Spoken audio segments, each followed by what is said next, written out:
T22's Zach Crenshaw sat down with John Davis, who at the age of 17 left Plymouth for the beaches of Normandy. Marvin Webster, Martinsville, Tennessee. We would call him Grandpa. He's the oldest guy we had in our outfit. John Davis remembers many of the men from his combat engineer squad in World War II. There's one there from Elkhart, Cleveland, Thorntown, Indiana, Greensfield, Indiana. It helps that John had them sign their names on a flag. There's not many flags like this one here. A flag with particular significance to this Plymouth veteran. We overrun a German's officers' headquarters in Brunswick, Germany, and to rout out the Germans. And when I opened the door and went in there, the first thing I seen was that flag on the wall, and I yelled at all the troops, I says, "The flag is mine." Enlisting in the Army right before he turned 18, Davis drove a truck and helped build bridges across Europe. Inside the swastika, the names France, Belgium, Holland, and Germany is the countries that we were in war at.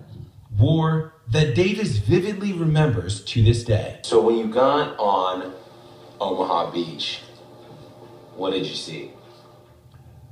I see a lot of dead Germans and a lot of dead Americans.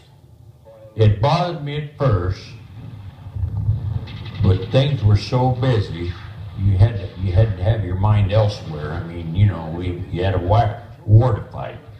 So up the beach we went. Fortunately for Davis, he only fired his rifle once. When you're running down the road and you see a swastika, your foot goes on the brake. And the finger goes on the trigger. I shot one.